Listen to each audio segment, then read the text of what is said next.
Tom.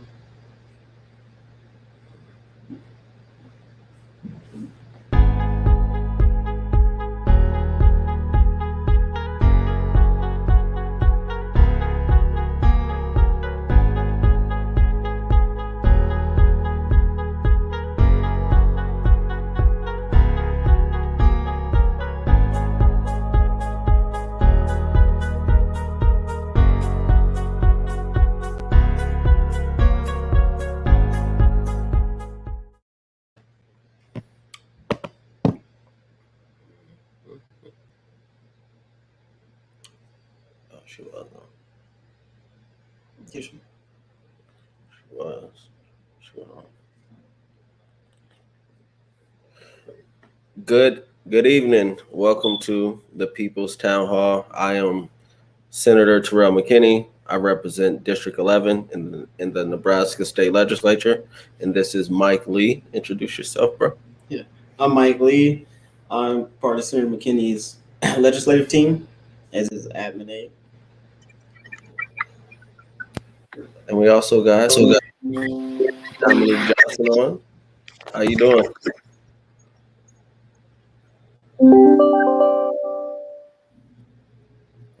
Can you hear me, Dom? Okay. All right. Yes. Yeah, I can hear you. And we try to, as best as possible, try to do these town halls, monthly, considering our schedule. Hopefully, once we get past this pandemic, we're able to do these town halls in person. But until then, we'll be doing these virtual up until we get a better sign on where we're going as far as this pandemic, and just still trying to stay engaged with the community as best as possible. And we thought it would be a good idea to reconnect and give you guys some legislative updates and let you know what we're doing in Lincoln, and also take some questions. And the first update, I think a lot of you might have seen it. I've shared it and other people have shared it. LB 451, which would ban hair discrimination in the workplace, was passed on final reading yesterday in the legislature, which was great. And, I think everyone that had, an involvement with getting the bill passed and, trying to get it past the finish line. And thank you to all the senators as well that voted for it on both sides of the aisle. And, I think it was a great thing. I think it showed that, our office and me being a freshman senator, we could work across the aisle, but also work with the governor to get things done in a legislature and not be super partisan on different issues, and finding compromises to get things done and try to be effective as possible. And a lot of, the thank I could give to Dominique, and you could talk a little bit about the bill as well, Dom.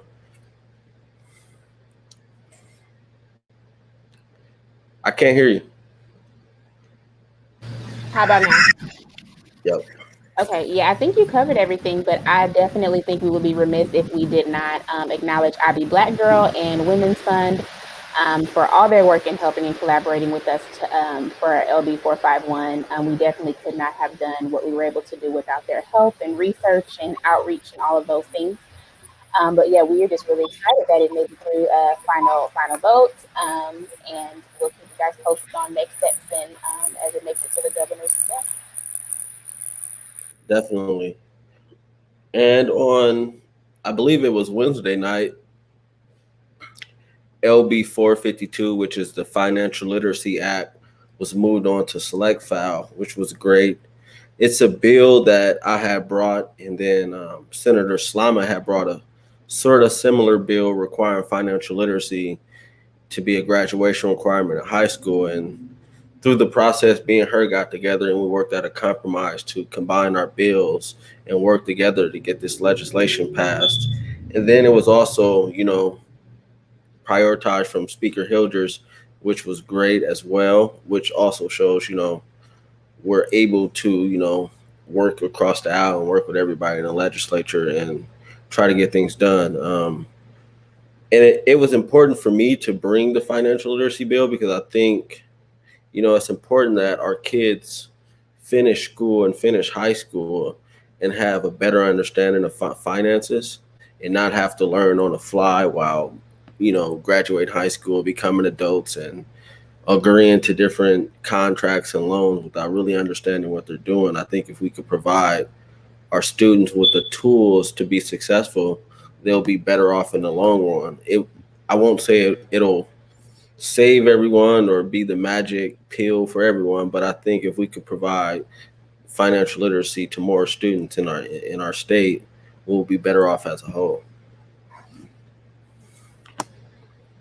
What's the next bill?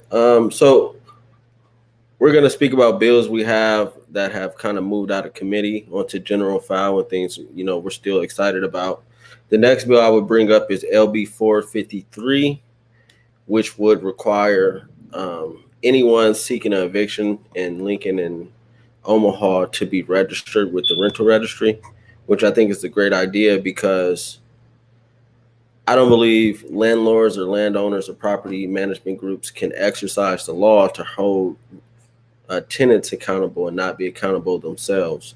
It's on general file. I'm not sure if it'll come up this session just because we're kind of getting close to the finish line. But if it does, I would definitely love your support. But it's definitely a bill that is important to me and I think should definitely be passed as well. Next bill is LB 479, which would amend the Turnback Tax Committee that was created some years ago, and Senator Chambers had a part in getting the committee created. And I spoke to him when I first got in office about the committee and what he thinks should be changed to kind of fix the committee. And he has suggested that, maybe adding an individual from the legislature to the committee and also adding another community member would help with the transparency and accountability that some community members feel is missing. And that's why I brought the amendment. The amendment would also require some of those resources to go to small businesses in the community, which I think is a great idea. But it also will require a reporting to the legislature to, let us know what are the measurable outcomes and what the money is going to and how is it working, and getting a better understanding from everyone of what the money is going to, and not blindly saying like, oh, we give turnback tax money to the community, but no one really has a real idea of where those resources have been directed. And that's why I brought the bill. Senator McKinney, really quick before we move on, sorry, maybe just get a little bit of a brief explanation what the original turnback tax bill was, so they know why you brought the bill. So the original turnback tax bill was a bill to add. So they started to build. They had plans to build downtown and build what was it, Quest Center and other places downtown, which would create a tax. And within that tax, some of it was directed back into the communities like North Omaha and South Omaha. And Senator Chambers came up with the great idea to create a committee to make sure that not just that the money is coming back, but to make sure that the resources, when they come back, go back to where they're supposed to go within the community.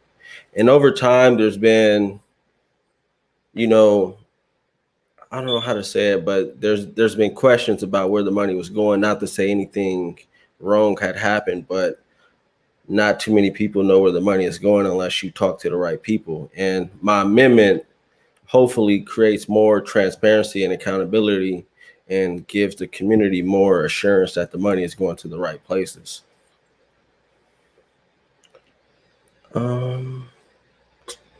Next bill is LB 516. And what LB 516 would do, which is on general file as well, it was voted out of the Health and Human Services Committee, I believe 8-0. It would allow for individuals to take online coursework and not be sanctioned. Because what happened when we got into the pandemic, a lot of individuals that, were going to class in person had to transition to online courses. But through that process, a lot of individuals began to be sanctioned by the department because they were taking online coursework, and the department had nothing in place that allowed for that to happen, or the ability to really track it. And what my bill would do, allow for the department to accept online coursework and also clarify what they could do to track to make sure that individuals are showing up to class and doing those things. And I think it's really important because I think, more than anything, this pandemic has showed that more people probably will begin to take online courses in the future. And we have to make sure that, they're not being sanctioned because they decide to pursue education. Everyone's not going to class in person anymore. And that's a big thing for me, is to make sure individuals are able to access education no matter where you're at. And that's where I'm at. What's next? Anything else? Yeah, nothing else. Right. Oh, well, one other bill that we didn't discuss. So LB 601, which would create a public database for police misconduct, which would require the Crime Commission to create a public database that would track any officers that commit felonies or class 1 misdemeanors or incurs a serious misconduct infraction. It was amended into LB 51, which was a committee amendment from the Judiciary Committee. It moved on to select file with the amendment with 601. I'm hopeful that we could get it passed this year because I think it's important that, we hear a lot of times that, all cops aren't bad and there's only a few bad apples and things like that. And I think it's important for the public to know which officers are the ones that are the bad apples, but also to create more transparency from both sides. So if the chief says, hey, we dealt with this certain amount of officers last year, or we dealt with this issue, the public is able to go to this database and see that the chief held up to his word. And it's not just, no, the chief is lying or he's not telling the truth. You could get on your phone or get on your laptop or a PC or whatever and see that the chief also held up his word as well. So I think it's good for both sides for accountability and transparency. And I think it fit well within LB 51 as well.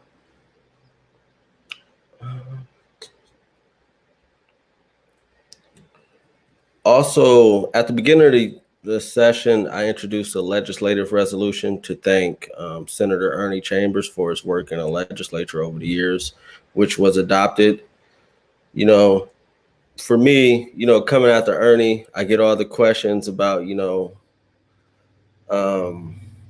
you going to be Ernie? Do you talk to Ernie and all these things? And honestly, I just come in there trying to be myself, but I definitely respect Senator Chambers, and any way to, congratulate him and show my respect for him, I'm always for it. We have a question. Is there a way to have a community-based review board for those placed on a list? So I also have another bill that is in the Urban Affairs Committee, LB 515, which is the municipal police oversight. It's similar to the bill that Senator Justin Wayne introduced during the summer session last year, which would create a community oversight board. That, in theory, is the vehicle for reviewing those officers and seeing what happens throughout the process. It hasn't moved out of committee yet, but that doesn't mean it'll never be passed. I'm still trying to figure out a way to get it out of committee and get it passed through the legislature. But that's the vehicle for that. But other than that, I think the database at least is a step in making sure that we get some transparency. But I'll always continue to fight for the community oversight committee because I think that's a big step, especially for community to have a role in making sure that we hold police accountable and we have transparency throughout our state. I introduced another LR to congratulate Blackburn Alternative High School for receiving the 2021 Nebraska Arts Award, which I think was big, especially for Blackburn, which is an alternative school. And a lot of the students in that school kind of get wrote off a lot of times. And, I think it's big for them to to, show that just because you end up at Blackburn or just because you end up in a situation doesn't mean that you can't be more. And especially for students at Blackburn, because a lot of times I hear people talk about students at Blackburn and it's like, oh yeah, they go to Blackburn, they ain't gonna turn out to be anything, or they gonna end up in jail eventually. And that's not true. I know people that went to Blackburn and have been successful. So anyway, to congratulate those students and encourage them to keep striving to be better than their past, I'm always for it. I introduced LR 70, which was to recognize manifested purpose for their family, life education, and coaching, and its work for empowering and providing Black history to students throughout the pandemic in the Omaha community, and are still providing that education. And I think it's big because we always hear in every February, Black history is year round, or we should talk about this, year round. And Manifested Purpose, who is ran by Kara Warner, is doing a great job, not only doing it online, but she's done some work with the Boys and Girls Club, and I believe some other schools in the community as well. And I thought it was important to honor her and what she's doing. Next is another LR 71, recognizing the Immersion Ladies Academy for their work in trying to empower more young Black girls to get into tech and programming and things like that, which is big because tech is the future. And I think it's a industry that we aren't necessarily represented, especially young Black girls and Black women. So I think it's big to, highlight that and try to encourage more young Black girls to get into tech, because the world is changing. And as we see, more things are going tech and automated. And if we could get more of us into those fields and those industries, the better off we'll be in the future. The next LR is LR 72, and it's to recognize the Urban Flag Football League's manhood development program and sisterhood development programs, which do a lot to try to help young Black boys and girls to kind of learn life skills and try to build them up and help build self-esteem and things like that. And as someone that, come from the community, I think it's big to highlight organizations that are doing a lot to reach out to the youth in our community and find ways to build them up, and making sure that as much as possible, those kids aren't falling through the cracks and nobody is reaching out to them. Yeah. We do have one more bill that's on general file, LB 450, which is the Innovation Hub Act. I'm not sure if it'll come up this session. We're still trying to work out the kinks of the bill. What an iHub would be in my mind, and what we're trying to work out is a place where if you have a small business or a business idea, you could go to the iHub and get help with, figuring out your business plan, learning how to get a loan, learning how to manage your books and set things up and connect with funders and things like that. We're still trying to work it out to make it all make sense. But I think it's really important to find a way to reach our small business and entrepreneurs and find a way to lift them up and give them the resources to be successful, especially in North Omaha. And once I have an update on that, or, how we'll take it, I'll definitely let you guys know. Anything else? I'm definitely open to any questions. Did anybody have any questions?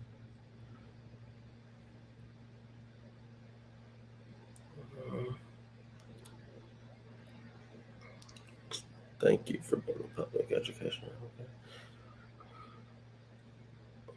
You got anything, Mike? Well, I know that there's a lot of community events that's going on. We have some elections going on May 11th. And it's important that we always remember to just stay engaged and always make sure that we get our voice heard, no matter who you vote for. Our community just needs change. But then also we have a community cleanup that Omaha is doing every Saturday. I know Nona is doing one on the 15th from 9 a.m. to 2 p.m. at Skinner Magnet. You can reach out to Nona, North Omaha Housing Association or Neighborhood Alliance. What am I thinking? Yeah. I don't know. Sorry, Precious. Don't kill me. But or you can reach out to Precious McKesson for any of the questions that you might have as well too. Okay. Jane has a question. Tell us more about school choice. She found some of the arguments for the $5 million not strong. I guess my position was, honestly, I didn't really believe in the bill. I still don't believe in the bill. And the biggest thing is that, in what I found kind of, wrong with a lot of the arguments, not all, it was that it was supposed to be the savior for kids living in poverty, but we're not addressing the fact that the kids are in poverty. We could provide the scholarships or the tuitions to kids that live in poverty, but we have nothing in place to ensure that those kids don't go back to that same environment. And that, for me, isn't addressing the issues of why, parents are even seeking to even think about an alternative to public schools, is because they don't feel like they're getting adequate education. They don't feel like they're getting the help that they need. And I think if we could address the front end issues, this would never be an argument. If we're making sure that kids aren't going to sleep hungry, making sure that their lights aren't turned off, making sure they got food to eat, and things like that, it'll go a long way than just saying, hey, just give a kid a scholarship and just wipe our hands with it and say that's the perfect solution. I think, I do understand that people in my community and in my district want an alternative to, public schools, because they feel like they've been neglected. And I understand it, because I went through OPS. I went through it my whole life. But for me, this wasn't it. And if there's something else that gets on the table that I feel more comfortable with, I may support it. But this particular legislation wasn't something I felt comfortable supporting. Thoughts on LB 132, creating a school finance and review commission? I supported it coming out of committee. I think, we definitely need to look at TIOSA and find a way to make it better, because we always hear the argument about property taxes and things like that. But I think we definitely need to take a long, hard look at how we finance our schools, what's working, what's not working, and how can we make it better for the state as a whole. I know the governor tweeted something about it, like it's just this ploy to increase taxes, and I don't even think that can happen. Well, not that it can't happen, but I don't think that's speaking with Senator DeBoer, that's not her mission to raise taxes. She's trying to find a way to make it better for everybody. And if we do have to raise taxes to make it better, it's possible, but it's also possible that we don't have to raise taxes and we can find a better solution to finance our schools throughout the state.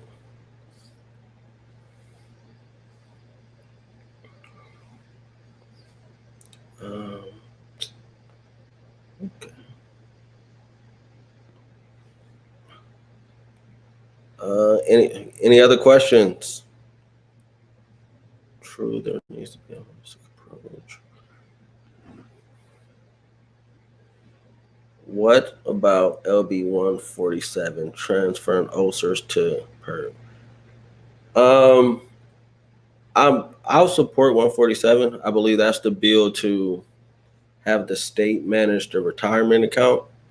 I think it's good. It also takes a burden off for OPS and allows them to actually focus on, not actually, but gives them more opportunity to focus on educating our students and not have to just worry about managing a retirement account and making sure that teachers are getting what they want.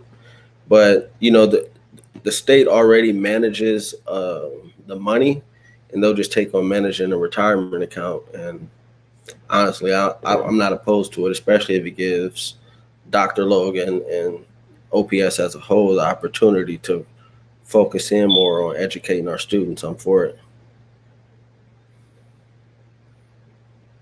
What about a special tax bracket for people making over 30K per year? Currently, our top tax bracket ends at 30. Teachers are taxed at the same rate as wealthy Nebraskans. I think we definitely have to look at that. I don't have a direct answer to your question, but I think that, you know, our taxes and our tax policies aren't equitable in a lot of ways. And I think we definitely need to find ways to make sure that those that are making more are taxed at a different level than those that are making less. So I'm always open to it. And while I'm in the legislature, I'll try to find a way to, assist in those efforts.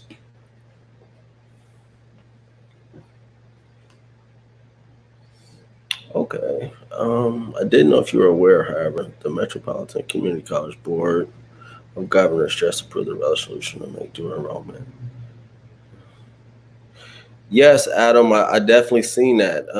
I know I had some discussions while I was running and since I've been in the legislature with Metro and OPS about finding a way to create more access to dual enrollment. So I was happy when I read that email. I was smiling. I was like, "Oh, this is great," because I think if we can create more access to dual enrollment and eliminate the barriers for students, especially in OPS, to get that education, I think it's great. I know Millard and other districts have been taking advantage of dual enrollment, and now I believe with this, resolution, it allows for students in OPS to be able to take more advantage of dual enrollment opportunities.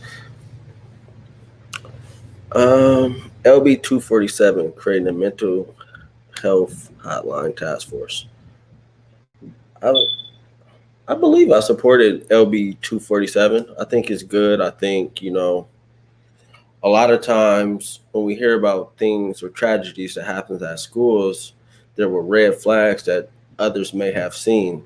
And I think, will the task force solve everything? I'm not sure, but I think it also increases the opportunity for those that need help to get the help prior to anything bad happening, whether that's, school shooting or suicide or anything like that. I think the task force or the hotline provides for a better opportunity for those individuals to get the help that they need and avoid any negative outcomes. So I'm supportive of it for that reason.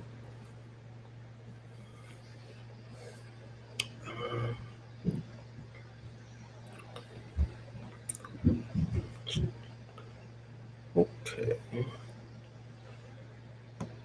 If you don't know, we won't be back in session until next Tuesday at 10 a.m. And as always, if you have any questions or anything, feel free to reach out to our office by email. I'll put it in the chat box and put it on the screen, or call us by phone.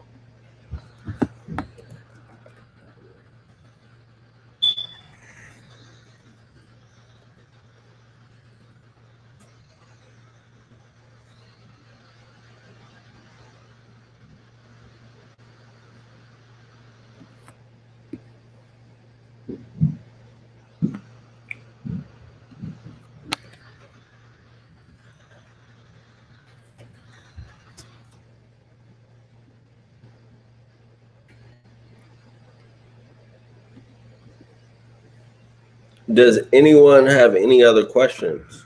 I'm free, willing to answer any questions right now.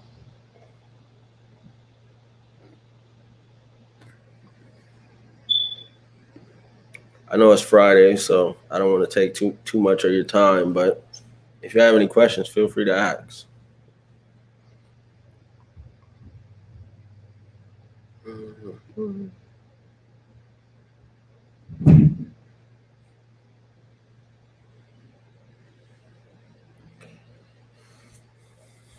And thank you as well for joining us and, letting your voice be heard as well. I think it takes all of us to try to make, our state better. And, it's not just me and it's not just my office, but, we're trying as best as possible.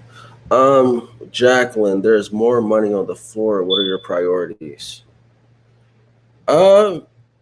I think it's tough. I know they were doing the forecasting again yesterday, I believe, and it kind of changed how much money was on the floor. But my priorities is, supporting anything that gives money back to the people and making sure that people are taken care of. I definitely have to. What bills will you support for the extra money? um, I'll definitely have to think about it. There's a different amount of bills that I'm supportive of, especially that deal with money. We'll see in the coming weeks because I know we still have some tax bills that's coming up. So off the top of my head, I can't say exactly what bills, but more so than anything, if it's something that can assist with improving the conditions of the community, I'll support it. Edward, will the governor sign your hair discrimination bill? Yes, I believe so. We were able to work out some language with his office to avoid getting it vetoed this time. So I would be, anything is possible, but I would be surprised if he vetoed it this time. And if not, I think, I'll do all I can to override his veto. But from what I know right now, he's in support of the bill and it should be signed by his office. What would you have changed about LB 364? It's a good question. I don't know.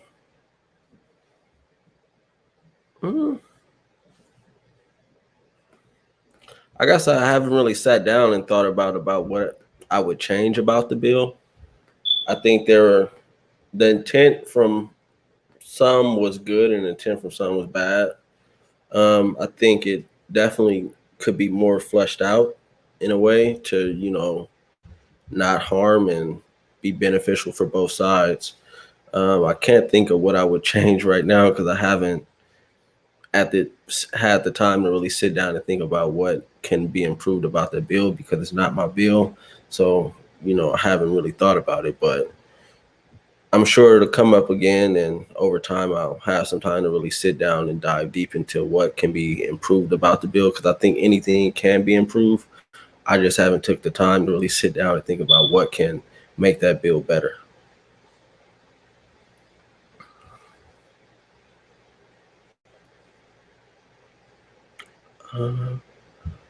Jacqueline, a lot more money on 1107.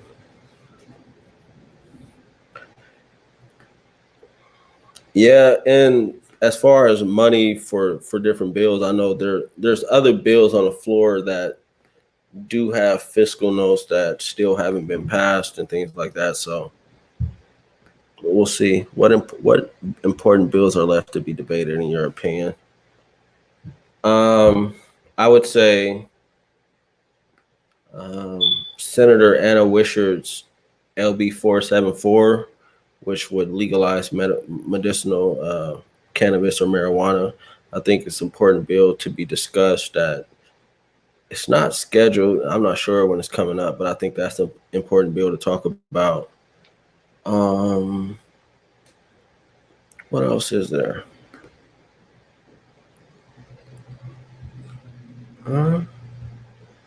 There's trying to think what else. What other bills haven't been discussed that I think is important? Senator Wayne has LB 28, which would address the situation with Ernest Jackson. It's on general file, but it still hasn't come up. But there's a bill dealing with DNA that's going to come up next week. So Senator Wayne's bill might come up in that conversation that I think is important to have as well. Are there any collaborative efforts between you and the District 2 City Council representative on behalf of the community well served? As of right now, me and Councilman Gray, we haven't had any real collaborations. I've seen him in passing a couple times since I've been elected, but we haven't collaborated as of yet on anything. I know he's probably been more so focused on getting reelected than probably collaborating. And so after the election, whether he's in office or someone else is in office, that's one of my goals, is to collaborate with all elected officials in the community, because I don't think we should all be in a silo and not work with each other to improve our community. So as of now, we're not working together, but that's something I'm definitely open to and willing to do, because it's not about him, it's not about me, and it's not about anybody else. It's about improving the community as best as possible. Angie, do you think your police oversight bill will make it to the floor this session? Honestly, I don't think it will, but that's not to say it will. It won't. I think the biggest thing is to reach out to the senators that are on the Urban Affairs Committee and get them to support the bill and kind of get behind it and try to get it to the floor. But even if it got to the floor, it would have to be prioritized to most likely end up on the agenda for debate, which would be tough. So we'll see. If not, I'll still try to get it out once we come back next January to get it passed as well.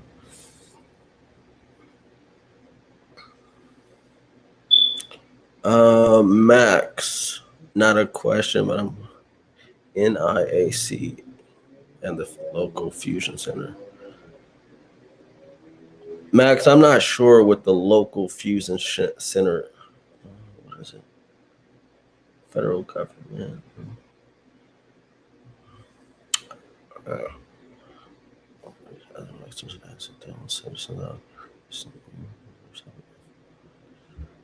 I'm not too versed in what fusion centers are, so I'm actually looking at the other screen to try to get a better understanding of what they are. But once I do, I'll respond. Thoughts on the book banning by Pavilion La Vista Schools? I'm not for censorship, Ed. I think students should be able to learn everything. I'm not for banning books. I mean, there are some books I probably would say don't need to be read, but as far as books in schools, I think it depends on the content of that book. But I'm not a censorship individual as well. Jacqueline, did the video of Kenneth Jones change any legislative priorities you have? No, because prior to Kenneth Jones being shot, I've always been big on accountability and transparency from the Omaha police. I think if anything, it rejuvenated my focus to try to find a way to get something passed in the legislature that would do more to hold police accountable and for them to be more transparent, which is why I think my bill for the municipal police oversight does need to come out the Urban Affairs Committee and be passed in the legislature, because I don't think we can rely on the police to police themselves. I looked at the video, and for me, it more than anything, it gave me more questions than anything about the whole situation, how they handled it. I don't think in my opinion, I think it could have been handled a lot different. And, I definitely think it shouldn't have been lumped. His case should not have been lumped into a grand jury proceeding with 14 other cases. I think it should have been handled separately to give it its just due, to make sure that things were handled properly. So if anything, I think the Kenneth Jones situation shows why we need more accountability and transparency from the police in our state.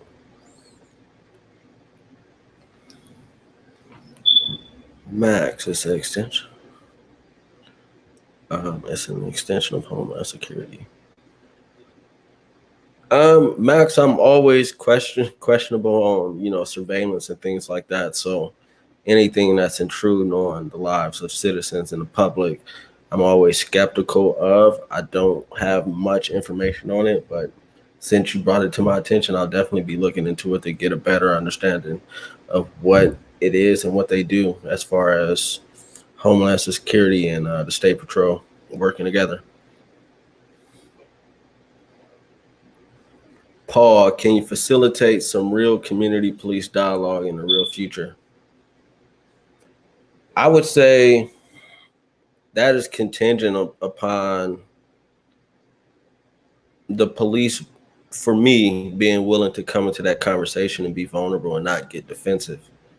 Because I think that's the only way we can have real dialogue, if everyone is coming into that type of conversation and not being defensive and not just holding on to talking points, you know,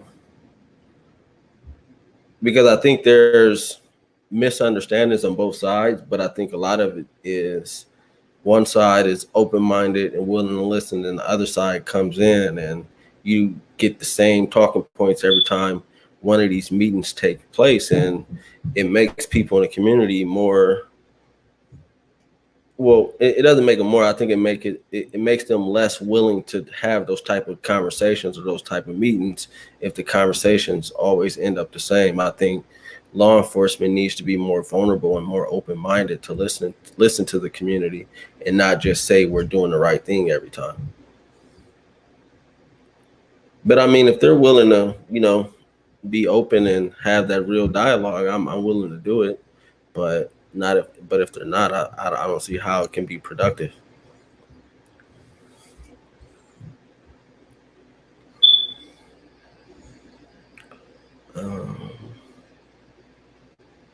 Any other questions from anyone?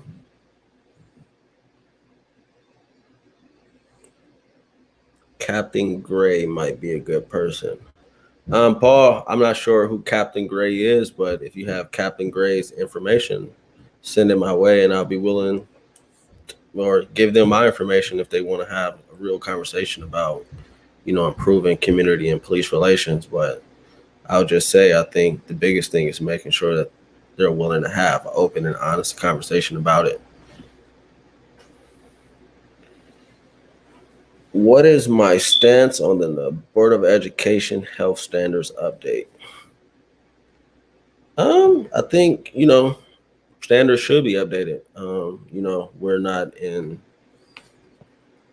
the 80s or the 90s. I think life has changed, times have changed, and it's important to change with the times. I mean, our kids are seeing a lot, and we have to do as much as possible as leaders, as educators, and as a parent to make sure our kids are provided with adequate education to make the best decisions moving forward. And I'm open to it. I think, why not? What's wrong with, educating our kids on reality? They see it on their phones all day. They see it on their tablets. They see it on TV. I've never been one to try to shield complete.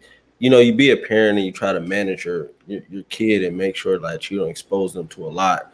But I think as they grow and as times change, you have to be willing to be more open-minded to make sure that you're not the person that is shielding your kid to a detriment, or you're not the parent or the educator that's saying no, no, no, no, no all the time, and then the kids or your kid just rebels and you're wondering why, and it's because you refuse to try to evolve and adapt with times.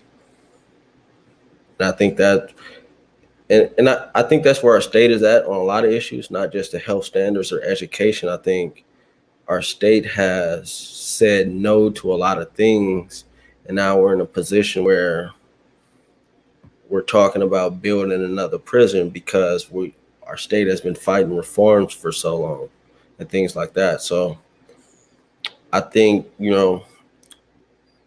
the more dialogue we have, the more you guys reach out to the state board. I know Jacqueline is on here, and I know she's definitely willing to answer questions if you may have them. But from my perspective, I think updating the system is never a bad thing.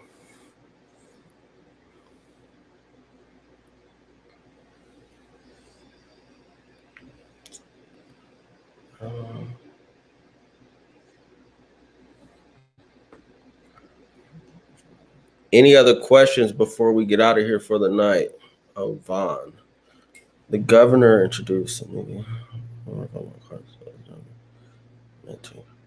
So his question is, well, he stated the governor introduced a new economic development program in North Omaha. According to those attending from the city, this program is meant to encourage outside businesses and do business in North Omaha. What support legislatively can you recommend? I'll say I'm not overly opposed to, finding people to come to our community, but one of my biggest priorities is to make sure that we empower those small businesses and entrepreneurs that already are existing in our community. Because you could recruit every firm you want and get them to come, but that doesn't mean they have the heart of the community, and that doesn't also mean that they won't leave if an economic turn happens or things like that. But I think you got a better chance of building up small businesses and entrepreneurs in the community that are from the community to, assist them with employing members of the community. So, as times change, I believe it's a better chance of those companies and those entrepreneurs and those businesses staying within the community. And honestly, it's just recruiting of small firms to come to community can't be the only solution. It has to be a two-way street. We have to look at, what can we bring, but what can we help build up as well? It can't just be one thing. Paul, are you hearing much on current conditions inside NDCS? Yeah, Paul, the conditions inside are not the best. We get calls weekly, we get notes and letters weekly from individuals inside, and I try to respond as much as possible and try to assist as much as possible with those individuals in those facilities.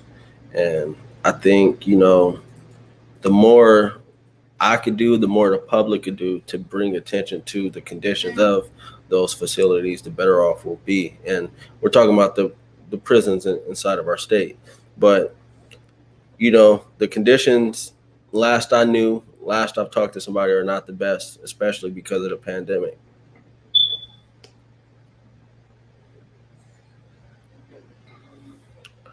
Will they come with financing or will they depend on TIF dollars? Wanda, I don't believe it's totally clear yet. I'm not sure what they really want to do and if that will come with TIF dollars or some type of financing. Again, if we're giving any money to anybody, from my perspective, it needs to be to existing businesses and entrepreneurs from our community. And let's build them up before we try to bring large firms inside of our community. On a fun note, who is going to ring the spring game? Are you going? Ed, I don't know. Whichever team has Martinez on it is probably going to win. I don't know if I'm going to the spring game. I might. The Huskers have broke my heart the last couple years, so I'm like the disgruntled fan. I love them, but we need to see some type of improvements this year. 5 or 4 games, just not enough for me. And I don't know. We'll see. Hopefully, what is it? Bill Moose said they should win 9 games this year. So we'll see. Paul, Tony and Justin went to Tecumseh last year to meet with residents center. Yeah, Paul, I plan to, over the summer, visit some facilities across the state.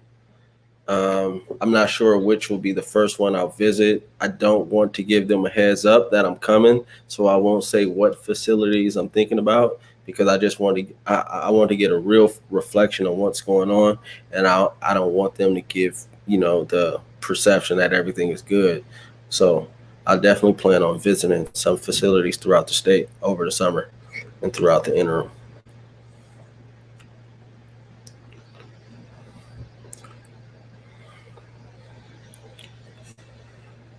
If you don't have any other questions, I'll just say again, if you do have any questions or anything comes up, feel free to reach out to our office, call us or send an email. We try to be as responsive as possible. At least try to respond within a week. Some days are better than others just because of the amount of emails we receive throughout the week in our schedules. But we try to be as responsive as possible. So if you have any questions or anything, send us an email or call our office, and we'll try to assist you or answer your questions as best as possible. And we're gonna put the email and our phone number in the chat.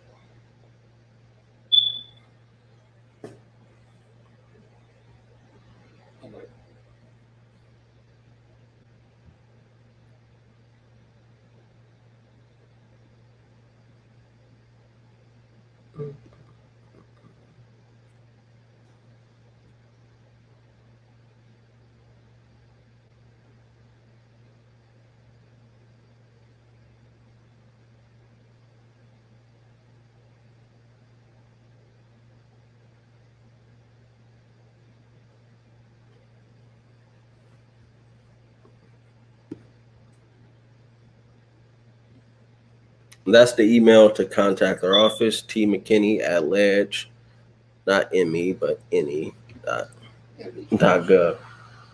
I'll do it. Yeah. Manager today. Yes.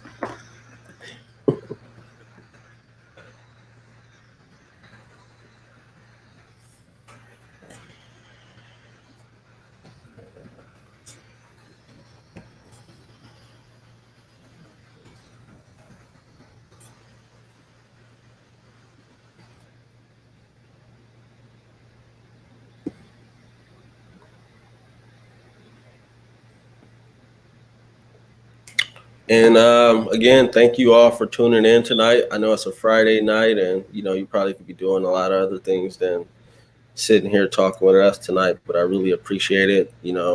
Hopefully, the next town hall we have is in person. We'll try to make it happen. But as of now, we're staying virtual just to make sure that you guys are safe and we are safe as well. But hopefully, in the near future, we could get one. And we can all meet in person and have these type of conversations because I would love it. Kind of over virtual, anything, Zoom, and all those things. So once we could get something in person, I'll be definitely excited. Hopefully you guys have a great weekend. Thank you, Dom, for tuning in. Thank you, Mike, for being here and helping out as well. Enjoy your weekends, and we'll see you next week. Again, if you have any questions, send us an email or call our office, and we'll be happy to help you. Thank you.